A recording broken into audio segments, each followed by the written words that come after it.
Hi, this is Movie Hunter. Today I'm going to tell you about the movie, Meet the Spartans. Meet the Spartans is an American movie from 2008. The movie is basically a parody of the 2007 movie, 300 Spartans, although it also references many other movies, TV shows, people, and pop culture events of the time. The movie begins with a certain elder examining 3 newborn children to make sure there are no defects. The first was Shrek, who turned out to be defective and was thrown out to die. The second was a Vietnamese baby adopted by Brad Pitt and Angelina Jolie. And the third is a born Spartan named Leonid, born with a beard and well-defined abs. He prepares for his reign by means of brutal training. After growing up, our Spartan sets out into the wilderness, where he survived the entire winter, battling hunger and cold. There he meets a gangster penguin that attacked him, but thanks to Leonid's cleverness he manages to trap him and defeat him with a harpoon, which he finds quite by accident. Our hero returns after the ordeal, not a boy, but a real king. On his head he wears a crown in the form of a hat made of the skin of the penguin. Upon arrival, Leonid sees a girl named Margot, who entices him with an erotic dance. He was fascinated by her and asks for her hand, to which she reciprocates and leaves him the code for a chastity belt. Several years later, the king trains his son by severely beating him. At the same time, a messenger arrives with an accompanying Spartan politician named Tratorius, who reports that Xerxes has made a demand for the subjugation of Sparta. On meeting, Leonidas kisses the messenger, who is puzzled, to which the king replies that it is their custom to kiss men on meeting, but to high-five women. The latter gets into the position. The messenger also explains Xerxes' intentions, that if they surrendered, no blood would be spilled, the men would build pyramids for them, the women would be reduced to sexual slavery, and the children would sew Nikes in hellish conditions. Leonid, of course, does not agree with such demands, and,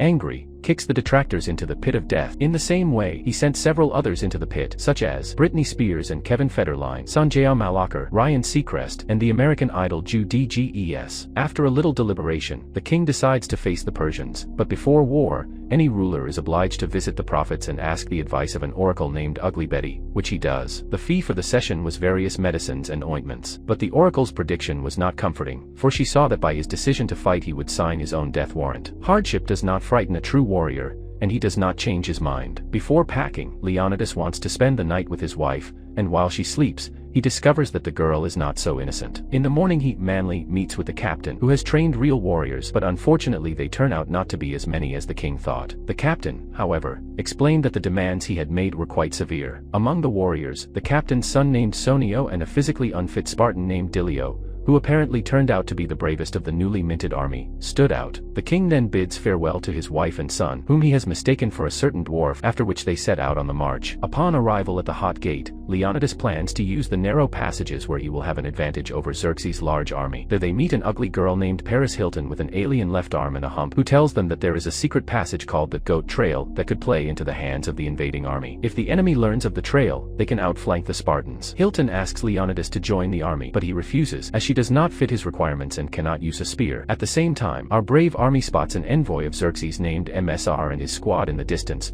who were hoping for the surrender of the enemy, but Leonidas, unfortunately for them, refuses. Do you like the movie script? I'm sure you'll find it very interesting, and to learn about cool movies, subscribe to our channel. Give it a like and turn on the bell. Then Dilio, that brave warrior, rushes at the enemy with a sword in his hands, but his attack fails because he did not calculate the strength of the jump and crashed into a rock, after which the Spartans decide to have a dance battle, showing their opponents a perfect break dance. After several rounds, in the last of which, Leonidas, during a dance element, literally snapped his neck and then returned it as it was at the end, proving to the judges the courage and strength of the Spartans, getting the highest rating from them. In the end, the king throws the invaders off the cliff the old-fashioned way. At the same time, the counselor warns the queen that her husband needs help and reinforcements must be sent. She, in turn, enjoys life as Leonidas told her to. While Margot basks in an unusually brutal massage, the counselor explains that if the invader wins, she will cease to be who she is. She will lose the crown and all its attendant benefits, such as the palace, Mercedes, a game console, a plastic surgeon, a gynecologist, as well as the gardener Antonio, who apparently was very dear to her. Having weighed all the pros and cons, Margot decides to do everything possible to preserve her position. In order to persuade the elders to help her, she needs to establish relations with Counselor Tratorius, who has influence over the elders. Next, Xerxes personally appears before the Spartans and offers Leonidas a deal in which he tries to bribe him with a trip to the Palms Hotel and Casino. After some deliberation, apparently to the regret of his subordinates, the king refuses such a tempting offer. They end up having to face the Persian army with Boy Yo Mama, where in a battle of insults Dilio gets punched in the face, causing him to lose both his eyes, scratching them out, but unfortunately for the Persian king, the Spartans are victorious again. In the aftermath, Leonidas sends the poor, sightless men back home with a message to his wife, in which he hands over a necklace, the beak of a gangster penguin. penguin. A little later, Hilton tells Xerxes about the goat trail in retaliation to the Spartans, asking for some favors, which the king of Persia has no problem providing and sort of solves her hump problem. Next, using this information, he catches up with his enemies, of whom there are only 12 left after Dilio leaves. Xerxes asks Leonidas to bow. He refuses, but is caught in a ruse in which he tries to tie his shoelaces. But the king of Persia gets excited too soon and asks to high-five, which makes him look ridiculous in the eyes of the Spartans, as it is a feminine greeting to them. At the same time, in Sparta, Margo crossed paths with Praetorius several times, for he was a key figure, had not the last voice in the council and could influence the decision of the elders. But after the queen's address to the council, Praetorius, oddly enough, publicly betrays her. She, in turn, turned into Spider-Man from the third part of the movie out of anger and fights him. Traitor fights back using the Sandman's abilities, but she wins with a vacuum cleaner. After exposing the deception, the council decides to help Margo. At the Battle of Thermopylae, the Persian troops have to use their secret weapon in the form of the Ghost Rider, whom the Spartans defeated with a fire extinguisher, and Rocky Balboa, who unfortunately kills Captain Sonio's son by decapitating him with a powerful uppercut. But the captain is not confused and rushes to avenge the death of his fallen son, which he manages to do with a dose of Botox that he injects into Rocky's brain. Unfortunately, Xerxes, at the same moment, throws a spear at Sonio's father, thus piercing him through the chest, causing the brave warrior's death. Then the king of Sparta pursues the king of Persia, playing, in Grand Theft Auto, San Andreas, but he is lucky enough to find an alien, Transformer cube, which he uses on a car that has emerged from the game world,